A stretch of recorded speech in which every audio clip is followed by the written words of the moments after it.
Hi, you're welcome to Tolu's Corner, a lifestyle podcast. This is a space where we talk about life challenges that young adults faces and give solutions to them as best as we can. If this is your first time joining me, I welcome you. I'm glad to have you here, and I promise you are going to enjoy every bit of your time. And to my listeners, thank you for returning again. You know how we do. Get ready for insightful conversation and learn one or two things about life. On today's episode, Lens and Life with Bamidele Visuals.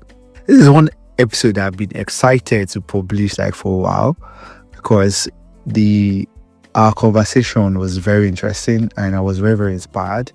I could not wait to drop this episode. I collect stories of young adults that are doing well for themselves. I first came to Bamidele when I saw there was this picture they took and it had a storyline. And if you can tell a good story with what you do, you have my attention. Now, listen to this.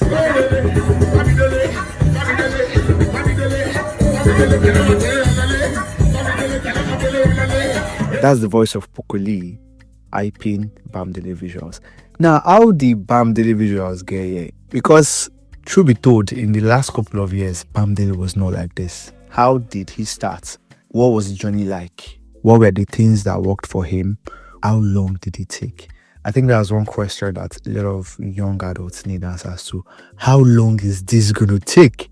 How long am I going to work for? How long am I going to keep investing in my craft and not see results? This episode inspired me, and I hope it will inspire you as well. So stay with me. Get comfy if you're not really comfy. Trust me, you are in for an awesome, relatable, engaging, educative, exciting, and interesting experience. Stay tuned.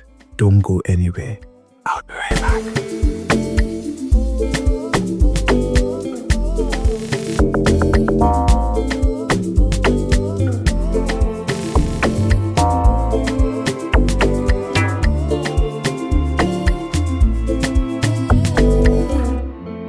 You're welcome back to the episode, guys. And like I said in the introduction, I have a special guest that is joining me today. I'm very honored that you honor my invitation and you agreed to do this with me. Let me not say too much. I would like him to introduce himself. Can you introduce yourself? So, happy people, my name is Kazim Afis Bamidele, founder of Bamidele Visuals. I am a versatile photographer and it's really great to be on here today, and I'd like to share my story. Hopefully it inspires aspiring photographers and make a difference in the world. Yeah, I'm very grateful that you agreed to do this once again. So, you're a professional photographer. Can I call you that? Yeah. Have you always known that this is what you want to do? You know, when we are young, everybody, I want to be a doctor, I want to be a footballer. Me, when I was little, I wanted to be a footballer. Because we are playing ball on the streets. So I'm like, I want to be a footballer. Yeah. So, because I want to hear that they're paying them in per week, big money, right? So, but now everybody's doing different things. So, how did it start for you? Let me pick it like that. Okay, so growing up, I think I wanted to be a pilot, if I could remember. But coming from somewhere like Ikorodu, where you don't even get to see plane, aircraft often, I mean, it was something I would do regardless, but life has its own way. Yeah. So I think after my secondary school, I took my first jam. I had a good result, but it wasn't like a very great one for me. So I had to get something doing. My mom is this type of person that she won't let you just stay at home idle without doing anything. So I started with graphics design. Oh. I was learning graphics design for a while. I think at some point I developed interest in Photoshop, how people just edit stuff and they just bring stuff together. I think that was like the foundation of how it started. So there was this very day that my mom's birthday shoot was coming up. My mom's birthday was coming up, and my mom is this type of person that likes I mean, everyone likes pictures. So there was this photographer that came. I actually thought it was going to be something that we're going to the studio, but for my mom's comfort, he brought it to our house and they did the setup, they brought lights, they brought everything and Background. yeah, so I was just fascinated. I was just like, how is all of this possible just to take pictures and so not to go too deep, yeah. So when the results came out, they took the pictures. I was present while they were taking the pictures, and I think I was like known for my jovial kind of character. So I kind of like was able to blend in while the shoot was ongoing. So I like connected with the photographer at the time, who later turned out to be my boss. So after the birthday pictures came out, I think I developed interests and I had a discussion with my mom. I think I was getting tired of going to shop because then it wasn't always graphic designing for me then was a different thing at my boss place. So we used to type exam questions. We used to, so it was more like something I wasn't really interested in, but I had to do it because my mom wanted me to do it. So at some point, things just started falling in place, and I think I had an agreement with my mom that okay, I'll be learning from this particular person. I won't say I was forced. Okay. At the time, I really did not know that I was going to be doing photography or I think I was waiting for admission. Yeah, the first jam I took was not really nice. So the throughout the first year, I was learning graphics design and all of those things. So the second year, I took another jump. I think it was during the first year's jump. So I started photography. I used to go there every day. I really did not know if it was what I wanted to do. But there was one thing that happened. The very first day I got to work, like the very first day I got to work, I handled the camera. The first day they allowed Very everybody. first day, yeah. It was at all these roadside events like birthday. I think it was birthday, yeah, shoot. So Okay. it was a roadside event, all those Oloshubu axis where people that are even doing the birthday self. They do and make their picking feel happy. They figure pictures where they go shoot with their picking when they grow up. So it was pretty much like that. And I think Have you handled the camera before that time? nah, I never Wow. did. And your boss was trusted. I see never did. I never did. I think at the time he had like 3 cameras. His name is Free World. Okay. Yeah. So he had like 3 cameras then and he's always taking like two to work. So he had a bike. So I used to follow him with his bike. Then I think the very first day too, I followed him. So he had a camera with him and he was also there. So what he did was he just did the camera settings and he just told me that I should take pictures. When I showed him, he looked at me differently. I didn't know what he saw, but there was this look on his face that it was like, wow. So after that day, he took it serious with me. I was always going to work every day, like literally every day. There was no Sunday for me because, like I said, I was just this jovial person that you would love to be around. So being around him was like something he's happy Yeah. about too. I was always around. We even used to talk beyond photography. So we were very, very close. So it started getting to the point that I knew almost all of the things he was teaching in a couple of months. I mean, his own basic knowledge and his own knowledge of photography was what he taught me with. So at the point, I started outgrowing that level, I would say. Yeah. And some of his clients are always like, boy, Yeah. bobo, yeah, yeah. They were always like, they want me to be the one to come and take the pictures. So I don't know how I felt him then, but it took me to another photographer, somebody that was like out of like 11 of us that were learning at the time. if I'm not mistaken, I think it was after, I think I was the sixth person. So after I joined, people started joining. So I was close to him. Yeah, I'll say I was close to him, and people started wanting me to be the one to take their pictures. You know, you can't outshine your master. Definitely. So I didn't know what I was doing at the time. I was just always I feel like I had passion for it. Yeah, I feel like I had passion for it. I feel like every time I am with the camera, I always loved to capture people. I always love to see people smile. Like I love to put smile on people's face through my lens. So there's a vibe, there's a connection that my clients used to feel when I'm around. Like there's a way I used to make them feel that makes them want me to come and be the one to take their pictures. So that was it. So it took me to somebody else.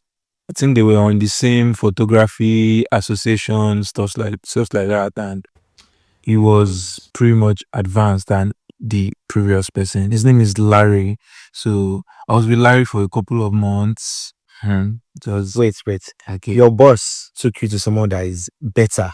Yeah, Excellent. I won't say better because everybody is better in their own way. Yeah. So I would say that's somebody that had like a more advanced skill Okay. in the editing field, because taking pictures is what literally anybody would do. Yeah. So I think it was the editing part that made him, like, he believed in me.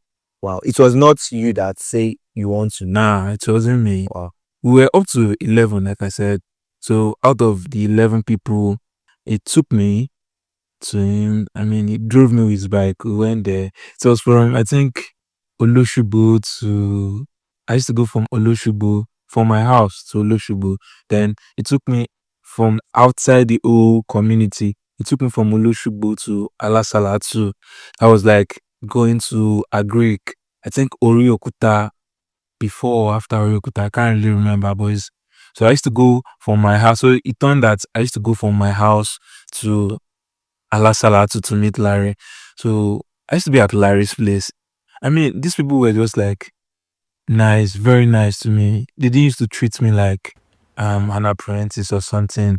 They were just always like a brother to me. Like I could pick up my phone and call them anytime. Even up to now, I have good relationship with them. So I can pick up my phone. I mean, we don't talk every day, but I can pick up my phone and call them, and you still like feel the energy. So I was with Larry for quite a while. I think about 4 months. So Larry upped my pen game a bit. I was getting better at editing. My free words hope, my previous boss hope was, I mean, he was still my boss. Yeah, don't get it wrong. So his hope was that when I get better to some point, I'll come back to come and teach him. Teach him or the others. Him. Wow. Oh, I see. So it was more like I had a relationship with him. It was like on a personal level, different from. But it was unspoken. That's We had an agreement. Okay. We had an agreement. Yeah.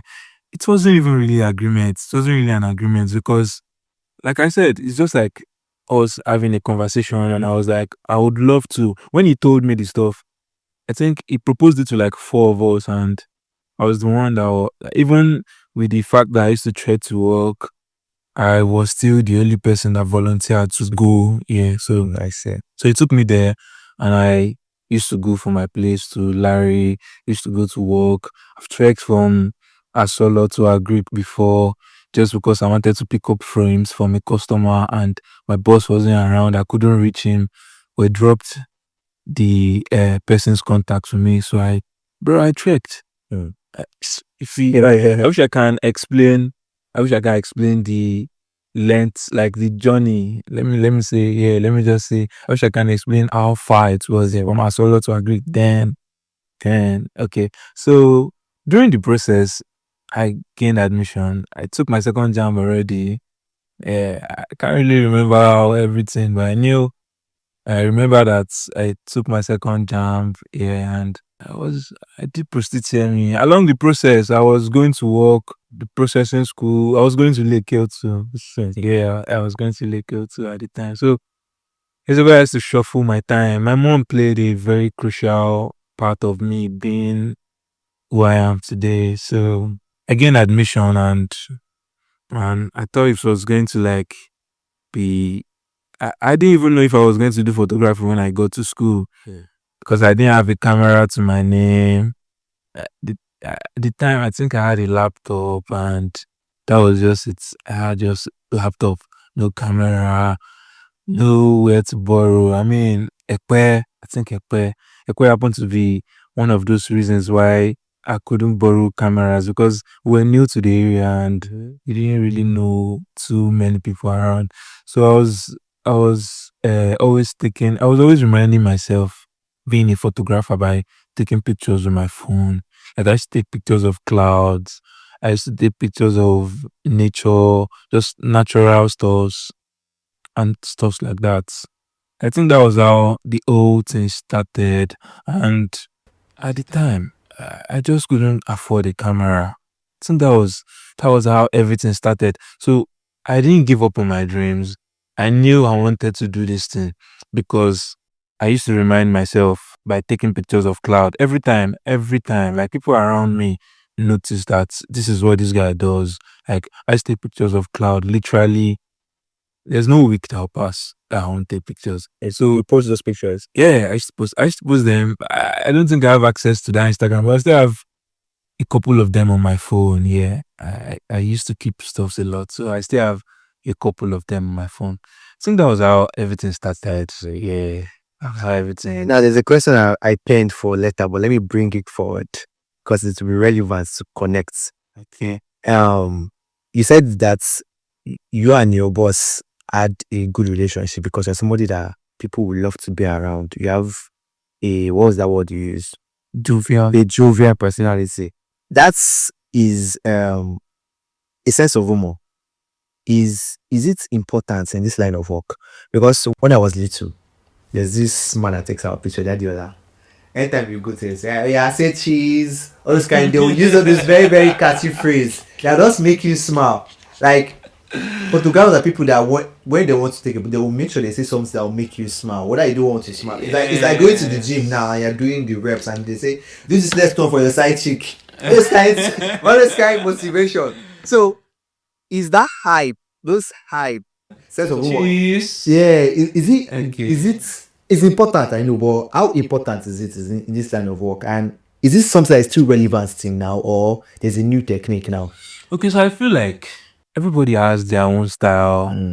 I mean, back then, cheese is always something that you tell even your parents when you want to use phone to take. So in today's world, people, like I said, people have their own style. Yeah.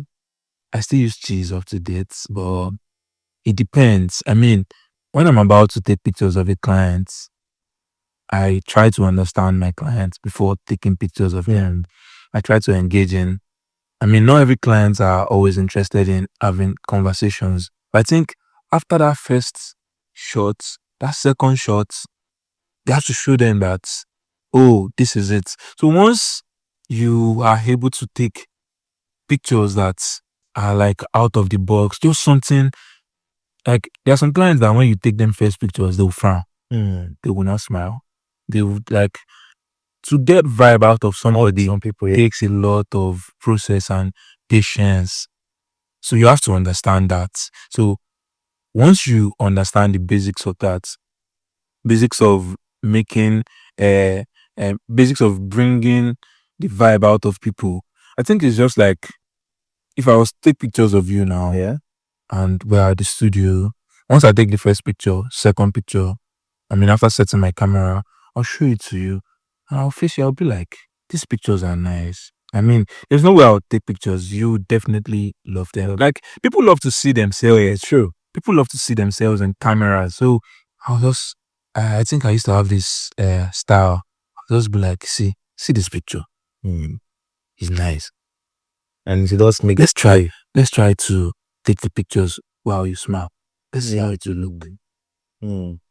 So I think the word cheese comes when you already like brought the vibe out of the person and you're taking the pictures already. Like photography for me is about capturing moments. Yeah. It's not just picking up my camera and just taking pictures. I mean, something that you'll be able to relate to, even if you are taking.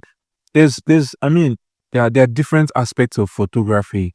So as a versatile photographer, I take studio pictures, lifestyle pictures, wedding pictures. So I'm just like in all of those fields because it is what I can do. So I pretty much just like try to bring the vibe out of my clients by just telling them that a beautiful smile on your face, a smile on your face will make you look more beautiful. Be it a man, a woman.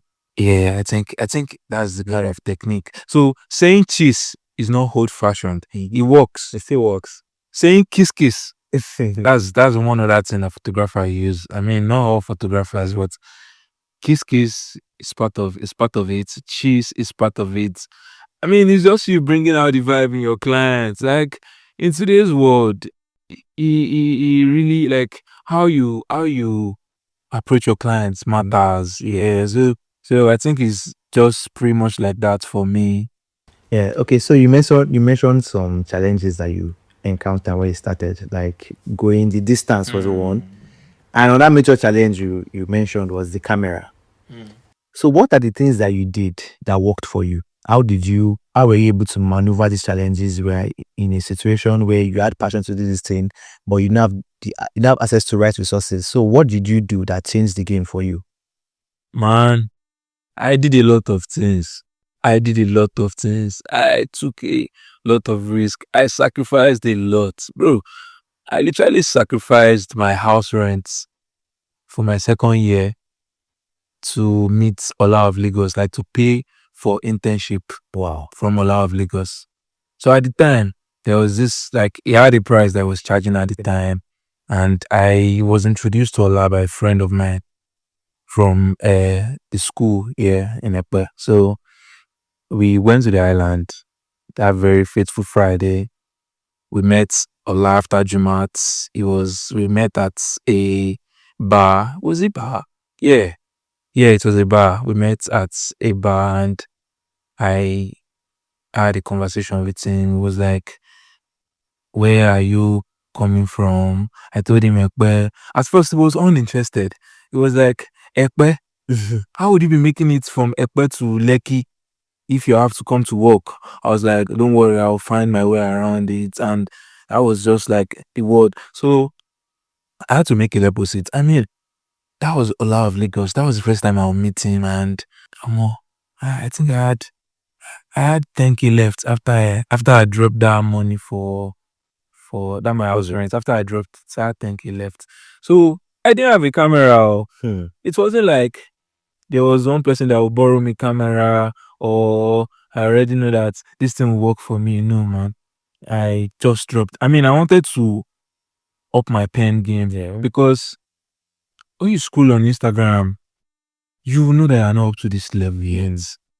In my mind, I knew that I was not up to this level. Like, if I want to be a photographer, I want to be that photographer with style. I want to be, I think a lot of Lagos style is very unique. Yeah.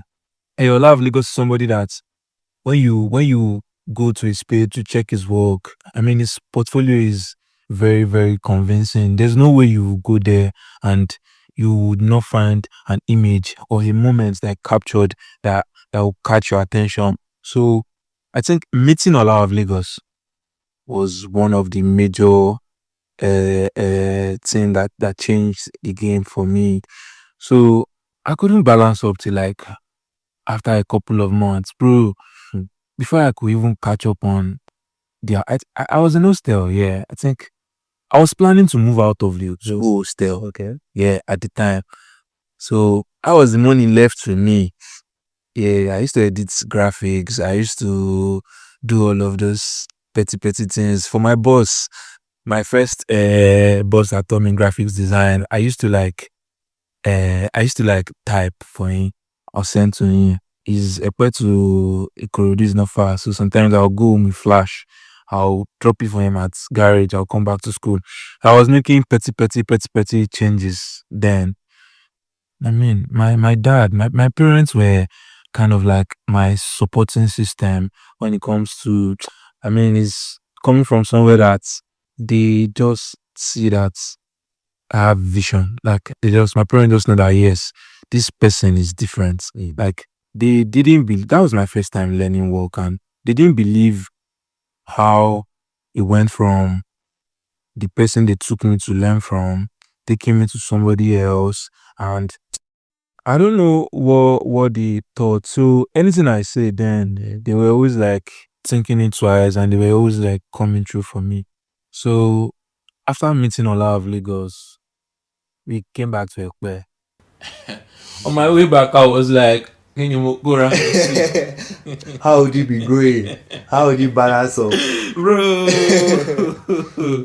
it was crazy. It was very, very crazy. Like, I didn't even know how I was going to do it. Bro, the laptop I had on my first day in class, I left Ekpe. Okay, that time there was an ongoing, no, there was an ongoing construction on this Lekki Ekpe Express Road. So Traffic. it was always, if I leave Ekpe around, I used to leave Ekpe around 10, 11. If I have class by 1, our classes are always by 12, 1. That was for physical class, like classes that everybody will attend. Because at the time, I was not the only one learning from Ola.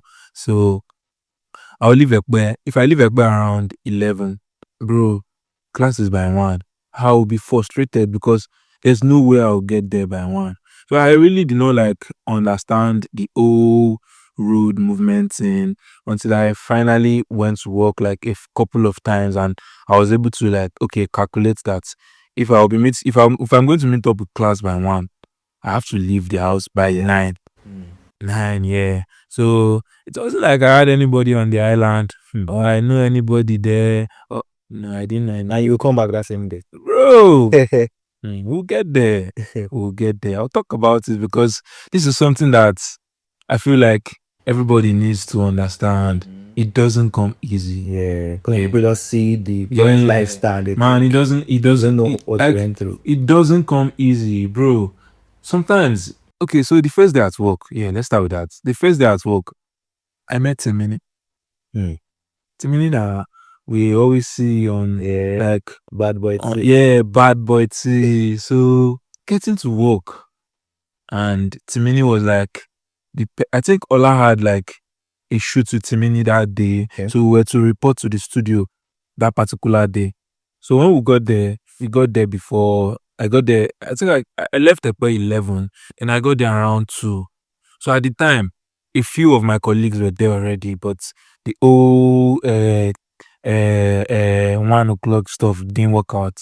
So I got to the studio, yeah. So to my surprise, Timini showed up. Like, Ola of Lagos came already, and Timini showed up to the studio, and bro, we're literally shooting Timini. Like, I'm looking at him. Yeah. This who I've never even dreamt of.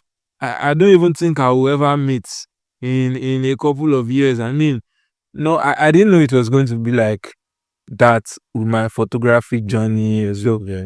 So that inspired me. At first day. First day at work, I met Simini just like that. So it was through Ola.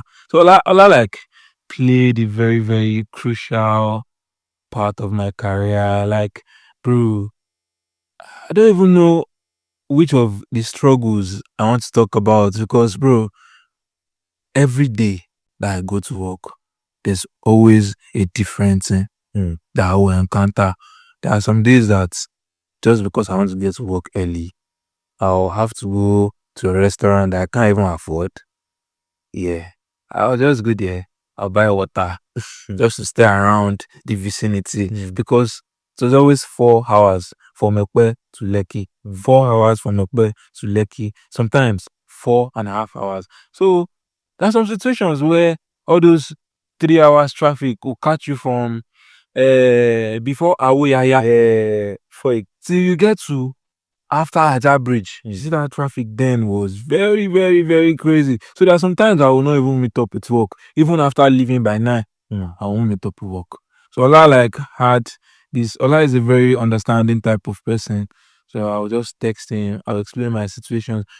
At the point, he got tired of it because it was always like I was giving excuses. Yeah. This is where I'm coming from. The first day he asked me that, am I sure I'll be able to meet up with this thing that I want to do? I was like, I'll try my best. But I used to go from Ekpe to Lekki. Now, this is where the thing gets interesting. I don't have anyone on the island. I literally don't know anybody on the island. So it was like going to somewhere that your father was not there, your mother was not there. You don't even have a family there. So I used to go. Once we're done work, I think we used to use like 2-3 hours. Sometimes we finish work by 5. Once we leave the studio, I head back to Aja. So I used to take Uber from wherever the workplace is. I mean, I do used to have money for Uber every day, oh. But most of the time, I'll take Uber from wherever the workplace is, because there was a time we were using Polystar, Lekki. There was a time we were going to different studios. Some shoots, we used to go to apartments. Like I said, photography is of different like aspects. So it's not really studio pictures. So that is more of like a lifestyle photographer, but also a versatile photographer, somebody that knows how to dive into every part of photography. So I learned that from him. Yeah, you just have to uh, be a master at whatever you do. So I think coming back is always something that I'll buy. Once I get to Aja Bridge, I'll buy gala, I'll buy tin or water, because I know that I won't get to Ekpe on time. Exactly. It's a journey coming back. I already know that I won't get to Ekpe on time. I did that for a year. A year plus. Yeah. I did that for a year plus. I was always going, coming every day. I mean, sometimes 3 times in a week, sometimes 4 times in a week. Sometimes I have to go on Sunday because there's a gig that will have to be there. And you are coming to school. How are you juggling both of them? Ah, That's true. You are in school. oh, mom. It wasn't easy, to be honest. Yeah. I think I'm just favored because, bro, if I come to school on Monday and Tuesday, I want to go to work on Wednesday. I don't want to give excuse to Allah. I don't want to give excuse to why. He knows I was in school, yeah. So most of the time when I have tests or when I can't make it up to him, I will tell him and I'll explain. All I just have to do was explain to him, this is it, this is it, this is why I will not come. This is why I will not get there on time. Because there are days that I won't even have money to even go to work. So I think I was doing school. I mean, I'll be present in school 2 days in a week, 3 days in a week. And it was pretty much Thursday, Friday, Saturday, Sunday that we used to go to work. So just when there are gigs that my boss, a lot of Lagos, wants us to be there. That's when we used to go like on Mondays, or he hosts like a photo contest for all of us in the academy to come and learn, take pictures and learn from. Then it could be on Monday, could be on Tuesday. I was always finding Like how many people is in the academy? we grew. I think we were like 60. Wow.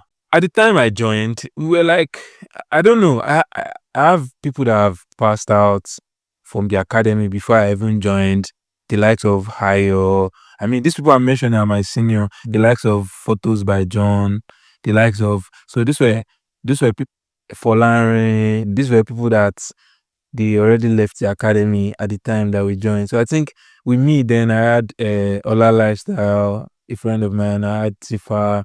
I had people that used to come from Ikorodu while I was coming from Ekpe. So it wasn't only like what is difficult for me is difficult for somebody else. True. It's not like it was just me. No, it wasn't like that. What is difficult for me is difficult for every other. Like it was just, I think I just had passion for it. Like I developed interest and I was just consistent, bro. Going to Lekki, Phase 1, anywhere on the island, just for work from Ekpe without knowing anybody there was a very, very tough one for me, because sometimes I used to get back home by 1 a.m. I'll get to Ayetoro there. There will be no Okay. keke, no. a bike go dey call am for you 2,000, 1,000. And those bikes that are working at that time, they must not catch them on the road walking. Bro, heck, I didn't even understand how everything was going. I just knew that I wanted to know this thing. I mean, I signed up for like a 3 month, it was a 3 month agreement between myself and Paula, but everybody I've met in my life just tend to treat me like a brother. So Ola wasn't like a bossy type of person. It wasn't that person that will make you feel frustrated that you are learning from me. I was also this person that at days I slept in at Ola's place. I passed the night at Ola's place. I'll go from the Highland. After we finish work, I'll explain to him that sometimes it will be money issue. I can't get back to Ekpe today. Or the fear of explaining all of those things to him were just something I really don't like to do, because I mean, you just have to show up. So there are times that after work, he will have some other stuff to do on the island. I'll book ride to his place. I'll be at his place. It will be second day or third day. Or there are times that he will give me lifts to his place. There are times that I will be the one to even pay for my ride to his place. I'll just be at his place until maybe the next day or the third day before I'll come back to Ekpe. So having done all of that, that was not even the crazy part of it. Sometimes I'll be coming back from work around 6, and there'll be 6 hours traffic on the road. That's why I used to get back 1, 12. So it was always like that. And after like a year plus, I finally, a friend of mine from this same school introduced me to a friend of his that just finished school. At the time, his friend was staying at Aja already. So his friend was actually like looking to do something with his life. So he told him about Ola of Lagos and how I was a friend to him here in school. So he introduced me to his friend, and I took him to Ola of Lagos. So we connected, and it was always me coming back from work, then going to his place at Aja. That was how it was. After a year. It wasn't like I haven't done this Ekpe Island thing. There was even a day that I went from Ekpe to Island to Ogudu to Ojo Lasu the same day for work. I can't even start explaining. I've gone to Alimosho for work from Ekpe. I've gone to a lot of places, man. That amount of time on the road. I've gone to a lot of places. There's a friend of mine that used to call me Ajala. Yeah, she used to call me Ajala the traveler. Ajala the traveler. That's what she's called, because every time we text, I'm always on the road. Every time, if I'm not on this road, I'll be here. If I'm not, I've gone from Ekpe to Ibadan for work before. So it was really just, I can't really explain what really worked for me. But I think meeting Ola of Lagos, like I said, was something like he brought me to a world of exposure. Put it that way. He brought me into the world of coming from Ikorodu, waiting with DC. Exactly. Nothing. So it wasn't like there was one particular stuff like that I was doing. I was just being consistent. Like, I used to get there before some people that are even coming from Ikorodu, people that are coming from nearby. I used to get there before them. So I used to go back to Hope. His name is Hope. I used to go back to his place after work, and it was like that. There was even one crazy experience I had one day that I was going to his place. So I left Ekpe with my gears. I used to have my bag. I used to back my bag. So my cameras, I think along the line, I got cameras. Everything happened. Yeah. So I got my cameras and I got my stuff. So I used to go from Ekpe. So there was a fateful day that I was going from Ekpe to my guy's place at Taja before we now go to work together. There's this Safira car that used to carry us. So a car broke his side mirror, and he came down to fight.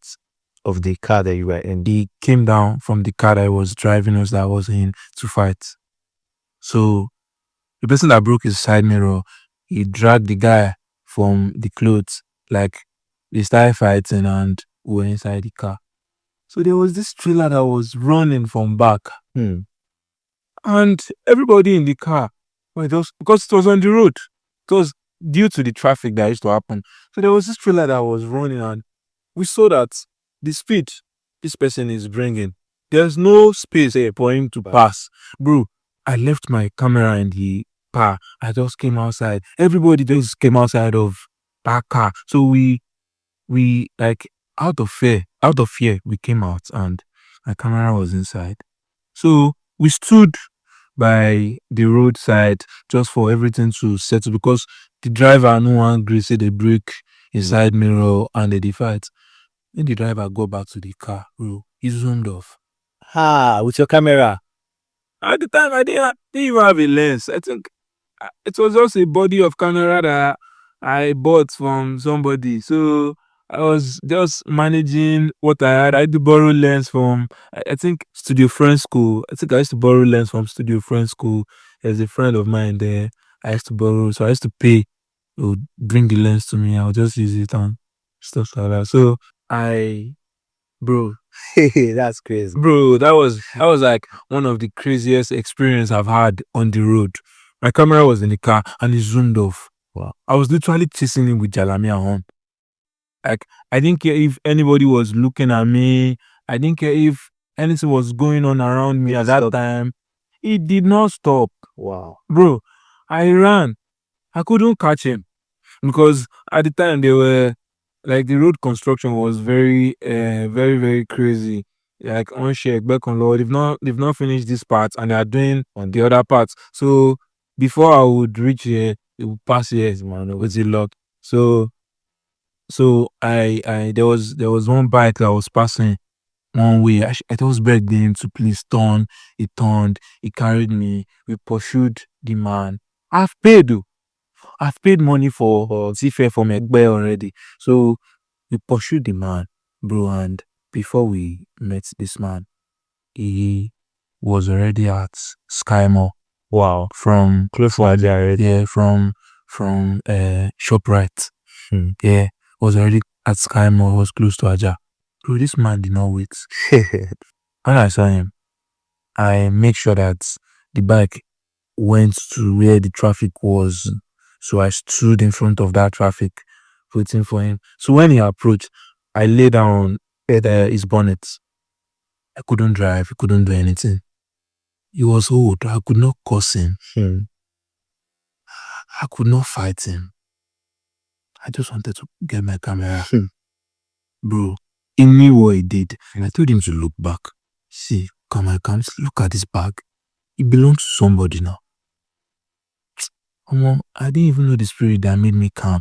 Because, bro, I didn't care what would happen that day. I just wanted my camera. So I just like took my camera and the same bag. The bag carried somebody. The person left when I was carrying my camera. So I had to pay for two people. The guy on the bike and myself. So, and I was going to my guy's place, Hope. So that was like one crazy experience that I've had. I think the second crazy experience was the night I went for AMVC. That was even before I met Hope. So I didn't know anybody. Like it wasn't like I had anybody that was there at that place. So that was my first time going to a cool hotel. So after the whole stuff, it was somebody that got me in. Actually, I took a picture of that person and he liked it. So he wanted me to take on down of him at the event. Yeah. I think I took a picture of him at Gatsby branch. I've forgotten who hosted the whole stuff, but it happened on the island too. I was through Allah. I was there as part of the HOL team. People that work under Allah. So I was part of HOL team. I took pictures of him, and after taking that pictures, I asked Allah. That's what I always do. I used to ask him, can I send to this person? Can I post these pictures? So without his consent, I don't used to post pictures. I have a lot of pictures that I haven't posted just because I can't post it. It's consent. Yeah, true. our campus without his consent. Or sometimes he would tell us not to post it. So it was like that for a while. So that very night, okay, he asked me to get to Eco Atlantic by 6 p.m. I left Ekwe by 1. Bro, I got there by 7. There was this 4 hours crazy traffic just from that Awoyaya Ajes to Aja, just that particular traffic. You will survive everything from Ekwe Zaria place. But once you get to that place, just buy gala, buy water, buy shinshin, just be inside and be enjoying your ride. To enjoy it, you will sweat. It will dry. You will sweat on that. Can you complain? You just have to blend in. You just have to enjoy your ride. That's it, because you can't come down that you want to trek. So that night I got there. He was a little disappointed. I explained the whole situation and I told him, I swear, I left Ekwe 1, but just because of our distance and stuff. At the time, I haven't met Hope. So after so I was to take pictures of him before the event, before they enter for the event. So I couldn't take pictures of him. I had to wait till after the event. I think the event, everything ended around 11 or 12, and I had to wait back to take pictures of him, personal pictures of him. So I waited till like around 1. I went to a hotel room with him. There was this crazy thing that happened. He was trying to like weigh my outfits before he let me in. Bro, it was crazy. Oh. That was the first time I would understand that. Okay, so meeting Ola of Lagos made me exposed to the point that I no longer wanted to wear fake sneakers anymore. Ah, so that was like my first original sneaker that I had that I wore to AMVCA. And this man just like looked at me from head to toe. He sized how I was dressed. Bro, you know, when some kind of stuff are happening, you can sense it. There's no way you will not know that this is what this person is doing. So, I mean, I scaled through. It was my Air Max, that's it there. It's not like it was writing original on it. But like, bro, that day I knew that man, like I have a long way to do. Yeah. How they prepared me. So after the shoot, bro, this person literally gave me 10,000 naira. After the whole shoot, bro. So it wasn't even up to money that I'll use for Uber. Or that night I didn't have anywhere to go. I couldn't come back to Ekpe. And I couldn't reach Ola that night. So there's this friend of mine, Ola Lifestyle, that I mentioned. I was staying at Alimosho, other side. So I reached out to him. I was like, bro, you are my holy hope today. Oh. See, there's nothing I want to do. You are my holy hope. And he was like, oh yeah, now, no problem. He gave me address. I got there around after 2. But I couldn't sleep because I met new people at the AMVCA that I went for. So I had tons of pictures that I was to edit. And you know, there's this thing with events like that. People want to post, if not immediately, the second day or the third day.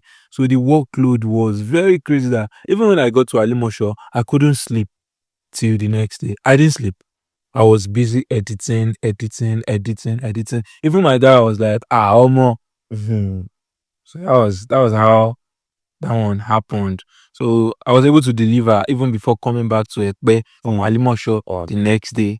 So it was always, if I'm giving the whole day to talk about the struggle, everything about his journey. I mean, we have to keep saying things, we have to keep connecting to things. I feel like in summary, it wasn't easy, and meeting a lot of Lagos changed my pen game, brought me into the world of exposure. Like I was able to see people, I was able to enter some places that I wouldn't have entered if I didn't meet him. So that was just like it's for short, like in summary for me. I like the way you appreciate people. But let me tell you, from this your story that I've heard, I think you yourself played a very big major role. Yes, obviously, without these people, you might not have gotten to where you got to. Right. But your own personal dedication, your consistency, the sacrifices you've made personally, I think they deserve to be praised as well. Yeah, because there are a lot of people that worked on that Ola, and I'm sure majority do not have the kind of exposure that you've gotten for yourself this moment. Yeah. So I feel like I jacked. See, Ola is somebody that will put you on if you know what you're doing. Like, imagine in a world of 60 people learning from somebody. So it has to be you yourself that is ready. Like, bro, I said I used to get there before people sometimes. Okay, there are days that I will leave from Ekpe. I can't wear the same clothes That you wore that I will wear. No, I can't wear the same clothes that I want to wear to work from Ekpe because of dust. True. Like I said, there are days that I didn't have money for Uber. So I will enter this shuttle from Aja under bridge. I will enter to Marua junction. That's where police tower was. Once I get to Marua, I will cross. I'll go to their bedroom. I think it was third floor or fourth floor. I'll go to their bedroom. I'll quickly change inside their bedroom. Was it bedroom? Was it toilet? I just know that I used to enter somewhere that I used to smell. But I did not mind, bro, because like I said, you can't just afford to look like what you're going through. Oh no, Tola. You have to you have to package yourself in a way that you carry yourself the way you want to be carried, I think. So that was another part of the struggle. So I can't wear. I used to take two clothes along. All of these things were before I met Hope. Meeting Hope made everything easier for me because I would just get to his place. I'll shower and I'll dress up. We'll go together. Days that he's not going, I'll go alone. I'll get to his place first. So before meeting him was all of those things that we did that 1 year. How I said, if we are to talk, see now, it just came. I just remembered. Yeah. If I had to talk about the struggles, I mean, we'll not even live here, to be honest. True. Nah, I want us to leave the struggles. Because you've gone through millions of things. I can just remember all of them. And all of these things are part of your story. Because if you take all of these things away, it will change who you are. They made you become who you are today. So now let's talk about the fun parts. You've done a couple of interesting shoots. You've taken very nice pictures. I've seen pictures of you took up Emily and Zlatan. I think you took up Ashake. Yeah. So tell us other people you've taken their shots. Here, I've taken pictures for a lot of people, and most of it, I've taken pictures of Osimhen. Victor. Yeah, Victor Osimhen. I've taken pictures of Fokoni. Yeah, Fokoni. Go Crazy, the likes of Shea Vibes, Islax, Ramanjago, Belu Kolotog, Optalik, DJ Fokati, Nico, Enchisom We Trust, Quick Steph, a lot of people, man, a lot of people. So what on the job, what's your favorite memory so far? I know at this moment, wow. I think number one thing for me is when I'm taking pictures. You know, the fact that you can control people when you have the camera with you. That's like something that is very fun for me. Because I could remember one night that Emily was like, I went to meet him. Like, it was an event that we went to capture for Ola. So I went to meet him. I was like, Ola of Lagos apprentice. Like, I've seen my face around Ola a couple of times. So he was like, okay, no problem. Where are we going to take the pictures? I was like, we can just go upstairs because it was a little crowded downstairs. So the fact that you can just tell them that, okay, this place is best for the pictures, post like this, do like this, and they'll do it. That's very fun for me. I mean, that's something that I find very, very, very, very amazing. I wish people can see your face, the glow as you're explaining it. So half of the time it was always like that. So I think Emily is just that kind of person that he just loves creatives. Like, he loves creatives so much. Like, I've worked with people that they will be like, hey, waiting me down. I've worked with people that their bouncer will take you out of the shot. I've worked with people that, well, I think it's fun. Like, working with Olatu is fun. I got to experience things that I wouldn't have experienced from Ikorodu. So looking at your journey, if you had a chance, what would you have done differently, or you would have, or there's nothing you would have say, oh, this thing I wish I had done this thing differently. Maybe the outcome would have been different. Okay, so I think, yeah, I would have invested more time. I would have invested more time in the business part of photography. There's photography, Yeah. there's photography business. You can be a photographer and you will not know about the business. There's branding. Yeah. So, okay. so I think what I would have done differently was learning the business aspect of photography, the branding aspect of photography. And all I was just doing was just working on my own technical skill, like my skill, how I can uh, make my edits better and stuff like that. Through that, all of these things were through Ola. So I actually combined three words, the knowledge I gained from the first person, Yeah. the second person, and I learned from Lama of Lagos too. Before Oza. Yeah, no, I it was because of this distance of it saying that I used to come from Ekpe. So Lama was staying at Shongotedu area at that time. So Ola would be like, if you can't make it up to me, just go to Lama. Because Lama was part of Ola's, I think, apprentice or friend. Yeah, they had a bond too.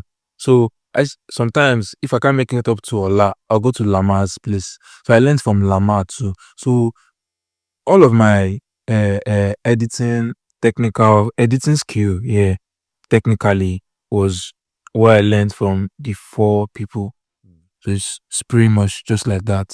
So for I think that's just it. That's what you would have done differently. Yeah, that's what I would have done different. Now, anybody that takes a phone or pick up a camera and take a picture, and someone says, "Oh, this thing is nice," if they think, "Oh, I'm a photographer," what is that thing that is unique about Bamidele Visuals that I want this guy to be the one to take my picture? What is that thing that makes you to stand out? That if you see your work and someone else's work, you'll be like, "This is the person I want." Okay, so I think for me, yeah, I love to capture moments. Unlike somebody that will just pick up their phone to take pictures, I love to capture moments that lasts even while you are in another world. Like even if you don't get to see me every time, but those photographs like are always like a form of memory. I like to capture. Okay, so let me put it this way. Alright. Let me cite an instance.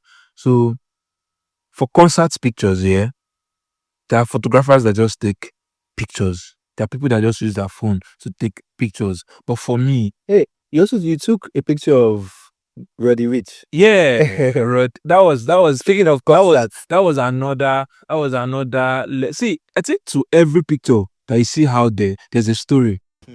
There's a story behind every picture that is out there. Like every of those pictures. If you wake me up, if you wake me from sleep yeah. at what happened when you took this picture, I'll narrate everything. Can I hear the story about Roddy Rich. Yeah. That was Because I think you penned one emotional message while dropping that picture. Roddy Rich was somebody that I used to listen to growing up. So I never believed that that day was going to happen. So I mean, I knew that in the next couple of years I'll be working with some of them and stuff like that. But like, I never knew I would see him so fast. Roddy Rich. So he's always somebody that we listened to back then. Like he was our own trap artist. We didn't know of any other trap star. It was always Roddy Rich. I listened to trap a lot. I listened to trap songs a lot. Like Polo G. That was I think that is always what I used to listen to when I'm editing pictures. I listen to trap. But for that Roddy Rich event, man, I knew a friend through Hope. His name is Chris. I met Chris through Hope.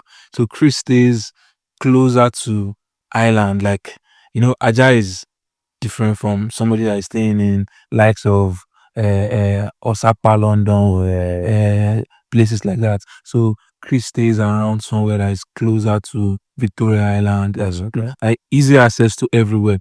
So I left Epe a day before the concert. I was at Chris place because I knew I wanted to go for this concert. At the time, I used to use a 50 mm lens. No. Yeah, I used to use a 50 mm lens. I already got myself one lens, but it was a very short range lens. So I borrowed lens from a friend. It's not every day you'll be able to afford 15K, 10K for borrowing lens from Studio Friend School or those rental studios. So I borrowed from a friend.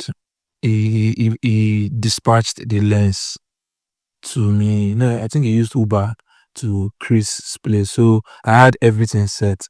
It was out of like the little I used to get from taking pictures of people then, stuff I was able to save. That I could gather the ticket money because I could remember it was 168,000. What's the paying ticket? You have to buy a ticket to be Oh, there. I thought you went with it. Say, And when I texted Coca-Cola, I think Reading Plugged or store, I've forgotten the name of yeah, Redeem Unplugged. Yeah, Reading Unplugged. So I texted them on Instagram. I was like, I'm a photographer. I'd like to bring my camera. He said, no cameras are allowed. Cameras are allowed. Okay. Timothy ticket Wow. So you paid. Wow. So I paid. I can't lie to you. I paid. So I mean, it was Roddy Rich now. I did. Roddy Rich, like somebody I've always listened to growing up. So it was just something I wanted to do. Like I just know that Roddy Rich. So I was at Chris' place. I think that night I got to a hotel. So that was my second time going to a hotel. The first time was AMVCA. The second time was, bro, I didn't have any privilege of going to these places if it is not work sake. If it is not for work. Most of these places that I'm able to go now, then while I was learning, I'm still learning. I'm still planning to learn from a couple of people just to like up my game. You have to stay updated in this Yes, our industry. So I think getting there that night, I was feeling a part of my mind was telling me that back camera me by permit me to use that word. Yeah. They don't take cameras here. When I told my guy was like, 168K láti lọ wo Roddy Rich tí mo ní lè lo camera, ọmọ mi ò lọ. I was like, bro, me I go reach there, no worry. Me, I go still reach there.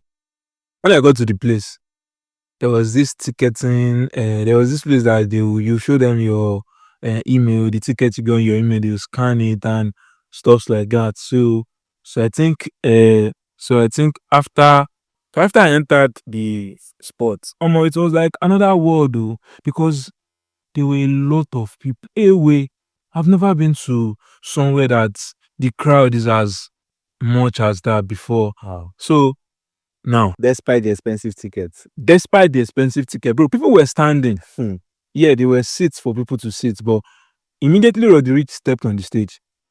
It was a different story. So I had my camera with me. Bro, I took my camera along. I just risked it.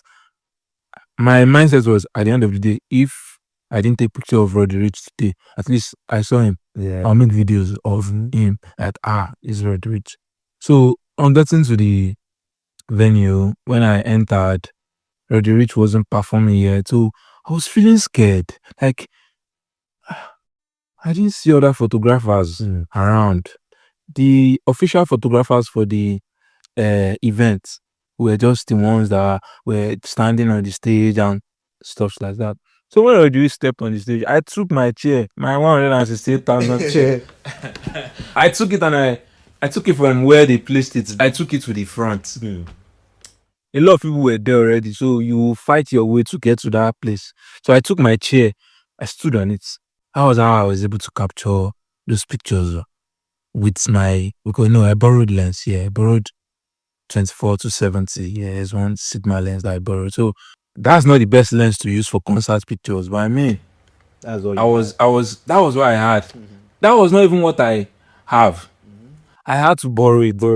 But for that event, that was what I had. So I was standing on that chair to take those pictures. And bro, I now realized that when you are about to do things in life, you face obstacles. Like the team telling me that they don't allow photographers was like something that broke my heart, because my friends were planning to go before, but just because most of my friends on the island, they are all photographers. So a few of them that we were meant to go together got discouraged when they heard that they couldn't use the camera. But bro, I went. I took pictures of him. Like I was singing. I have videos. I have a couple of stuff from that day. Like it's one of the fun memories. Yeah, they'll say, like I said, if we continue saying all of these things, I've experienced a lot of things that I can't even remember. See now, this one just came. So after taking pictures of him, I was so happy that I could take pictures. Like I was very, that feeling when you're proud of yourself. Exactly. When you know that against the odds, even if I knew the pictures I took were very hard, like compared to some pictures I saw online. But bro, I didn't know anybody like that. It wasn't like there was somebody that is promoting me, or I was just doing my thing. So I took the pictures, and that was the story behind it. So they finished around 3 a.m. or so, and I left. I went back for Sheyi Vibes concert that same night at Palms Mall. Yeah, Palms Mall. So that was it for the night. I mean, we just can't keep going. So we just have to shorten everything. So Well, that was fun for us. That sounds like fun. So aside from Roddy Rich, who else inspires you? What inspires you while you walk? I think for me, I have this drive in me that I know where I'm going. I know I'm destined for some great things. Like I didn't know what it was exactly, but being a photographer, I was able to see beyond just those 30 naira, 200 naira, 1,000 naira photographers. Like Ola made me understand that if you are that good at your stuff, you can put a price on your stuff. You don't have to be like the regular people. So Ola inspired me. It was like a mentor. It was a mentor to me. Imagine meeting your mentor. So that was part of, like, it was not only online knowledge. I was able to tap from real life activities. I was able to learn from a lot of things. And that was just so for me, I inspire myself in a way that whenever I feel like I can't do it, that's when I'm just like, fuck it, let me just try it. Let me just try it first. There are a lot of shoots. I think the very first time I've done shoots that I wasn't proud to post. Not because they are not nice. I was scared of criticism from other photographers, the world. So being able to conquer that inspires me. That was like the first barricade towards me achieving that dream. Yeah. So after I was able to conquer that, I inspire myself most of the time. Like I've met my mentor. Like that was a privilege that not everybody has yet. So I think that was it. So when you're not working, when you're not behind the camera, what do you do for fun to relax? I like water. I like to go to the beach. I like being a photographer. You can't be inside. You have to be out there. Outside. So you don't know who. I tend to introduce myself to people literally every time I'm outside. I have my business card with me almost everywhere I go. So if I'm not editing, I'm in school. If I'm not in school, I'm out there in between inspiring somebody to be a better person. I'm out there working on my own growth, and I'm just running away from bad energy. I don't want somebody that will come around that will tell me otherwise. I just know what I want to do, and I'm just going for it. So I like to go to the beach so much. I like anywhere there's water that is flowing. I find peace being there. That calm. Yeah, so most of the time when I have shoot, I used to go there to think about what I want to do. Like if I have a gig from brands, I used to like go there to just like relax my head and just think of possible stuff. So from there, sometimes when you need supporting photographers, because there are some gigs you want to do that, like weddings, like stuff like that, there's no way you will not need. So I tend to like go there to just like find inspiration. And I think what makes me different is I'm not just a photographer, I'm a creative. So there's this exhibition of mine that's coming up very soon by God's grace. It was a picture that I took that wasn't even me having to deal with a client or stuff. I just went out 3 a.m. Like I wanted to explore what Lagos. Just because you asked what I do for fun. Yeah. So that was part of fun for me. Okay. So I went to Lagos. I went to Victoria Island 3 a.m. And I realized that the powerful people in Lagos, they just come outside in the midnight. The powerful people in Lagos, the people that Zlatan sang for when he said, they go talk say money no dey Lagos. Those people at that time they come outside.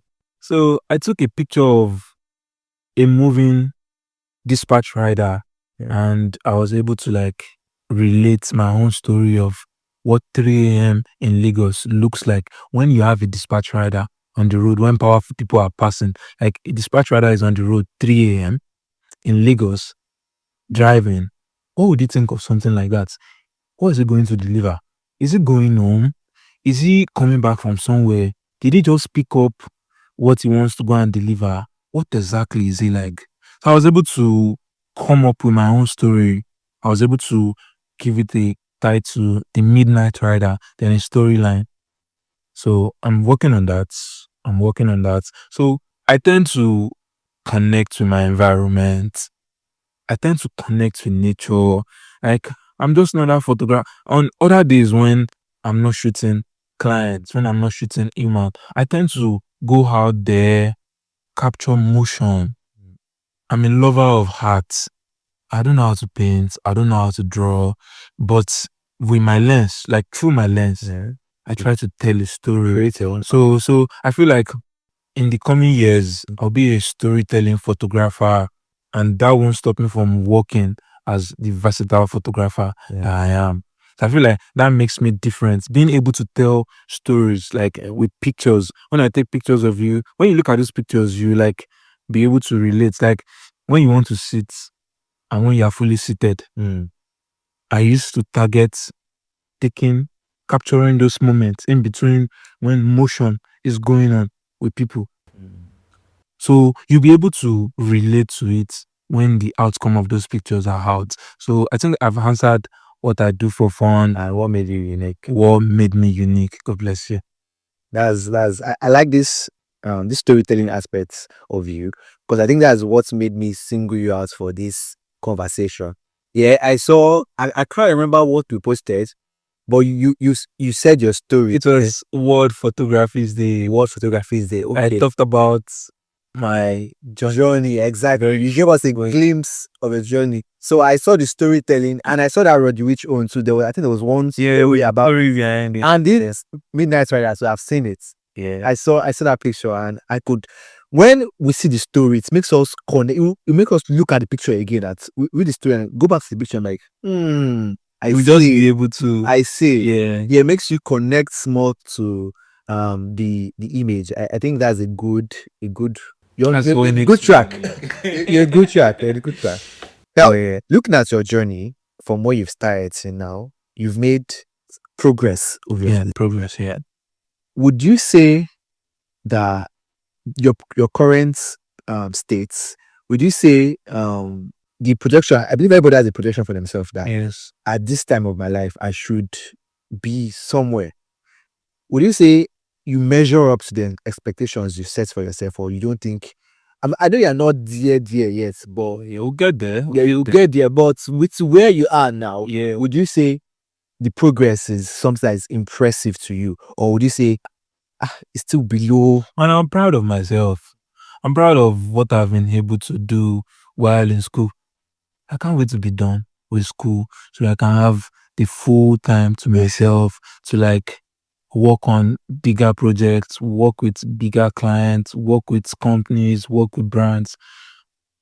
I mean, so far so good. I'm grateful. Alhamdulillah. I mean, God has been so good to me. God has been so kind to me. And yeah, I think I was able to meet up with, like, after I met Ola, the goals I set for myself skyrocketed. Yeah. I fast tracked it. Yeah, that word. Yeah. So it went up, and I was like, man, I can do this thing.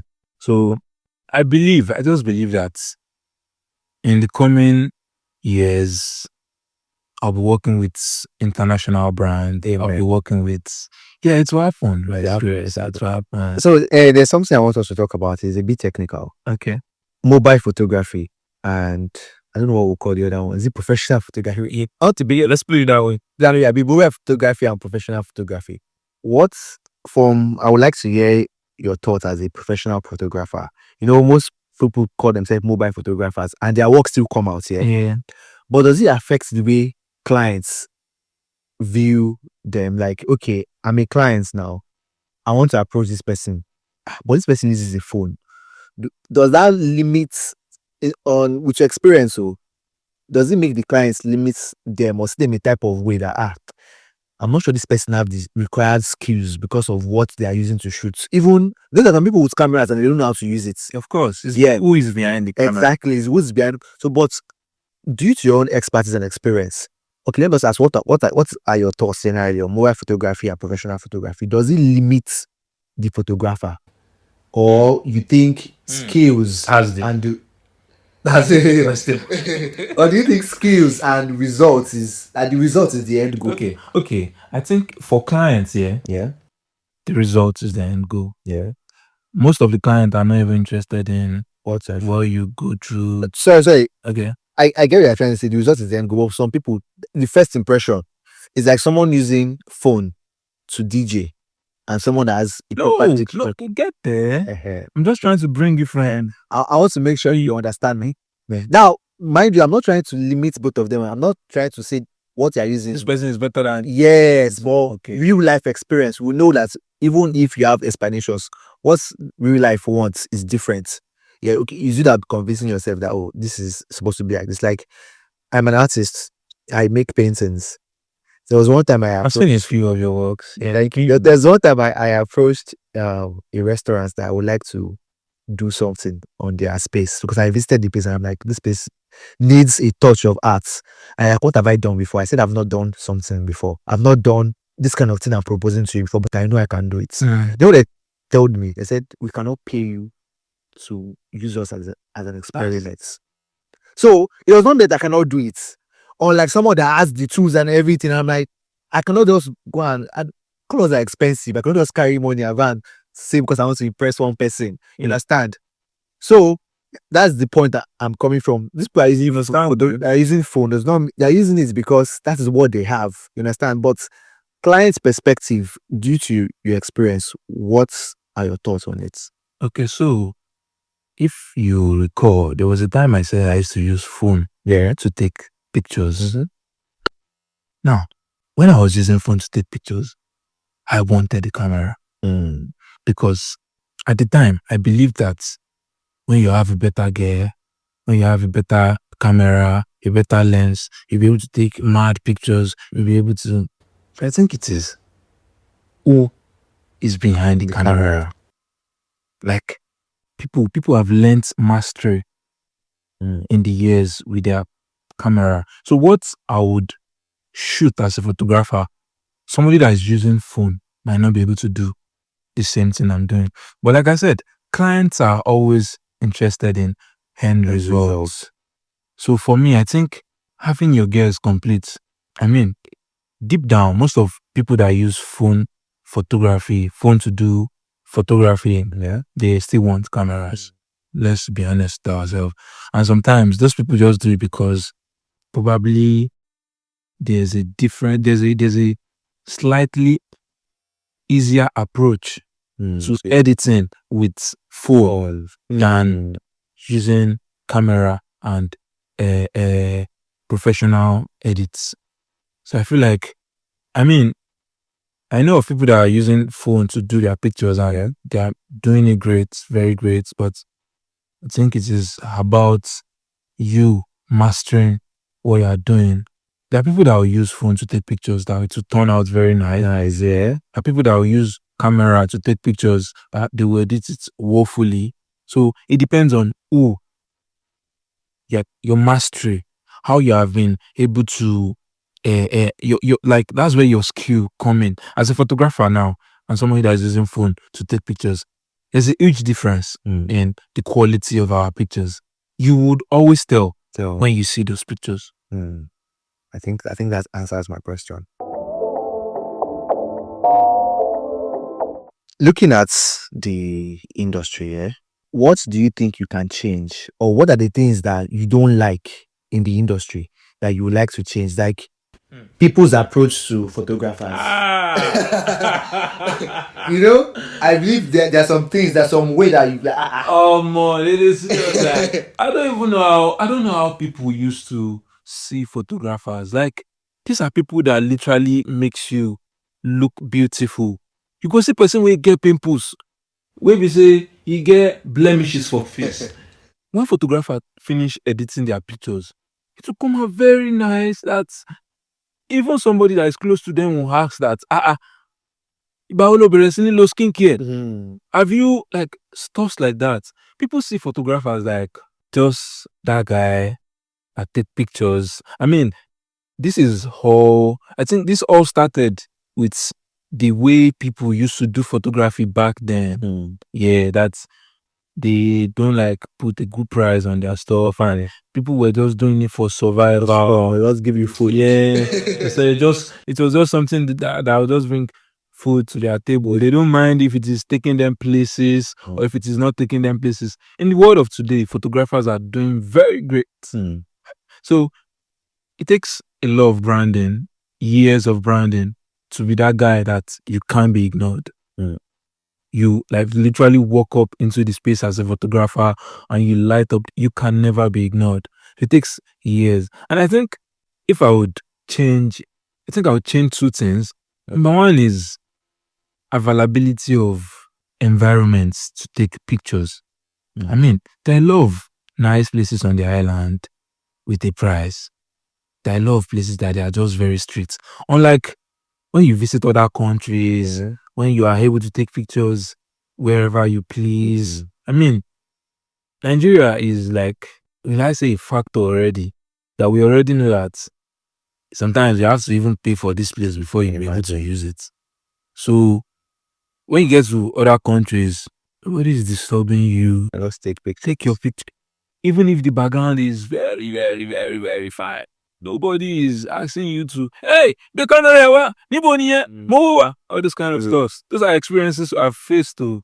So I feel like if I could change, I mean, I can't change how people see photographers. But then in a few years, I think the game is going to be the game and it's going to change because photographers are now working on their branding now and they don't even want to be belittled. They don't want to be looked at like just that guy photographer. No, man, I know what I'm doing. That's why storytelling is important. You see, people respect photographers a lot, but you have to be able to portray that image of respect before you be respected as that photographer.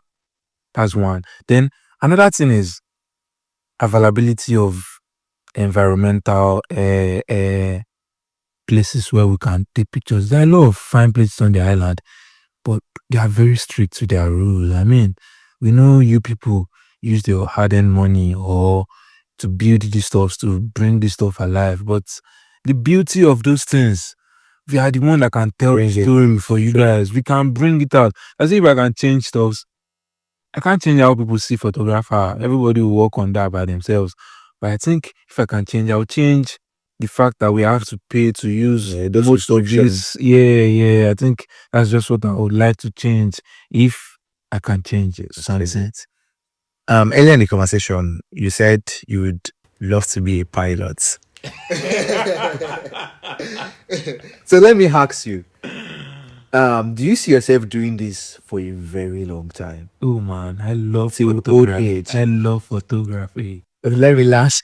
Like, Or it's just means to an end that okay, I'm doing this. Oh, I tried this and it's fun. I like doing this. But later, maybe the money I make from photography, I will use to do something else, maybe pursue, become a pilot. I It's mean, not. obviously, my dreams are still active. I mean, tomorrow I can be a pilot. Let me not belittle myself just because I love photography. But man, I do love photography so much that I was doing it even when it wasn't paying me.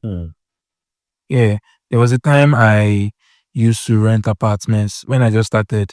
I will rent apartments. I'll call makeup artists. I'll pay them. I'll call models. I'll pay them.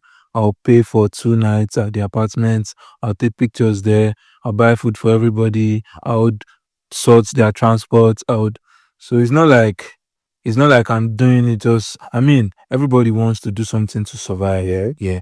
But I love photography. Like I have passion for photography, and being a storytelling photography and a versatile photographer, and with what I've experienced in life with my journey so far, I see myself doing photography for long years, even when the whole working with companies, working with brands, working with these things, when the money is eventually very, very long, I still see myself. I mean, I might not be working as that photographer that's be available for everything. It might be for exclusive stuffs. It might be just me trying to bring it might just be me trying to use my storytelling line of photography to make money for myself. For yourself, like Yeah, more exhibition. yeah, stuff like that. Stuff like that. So I see myself doing photography for long years. That's good. So it's been a big pleasure talking to you and hearing your story. Like, who would have thought that you went through all of these things Man. to become who you are today?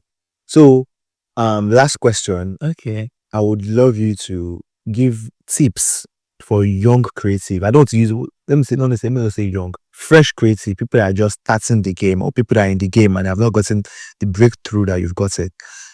What tips or advice can you give to them? Number one, I think you have to be humble. You have to be humble to your teachers.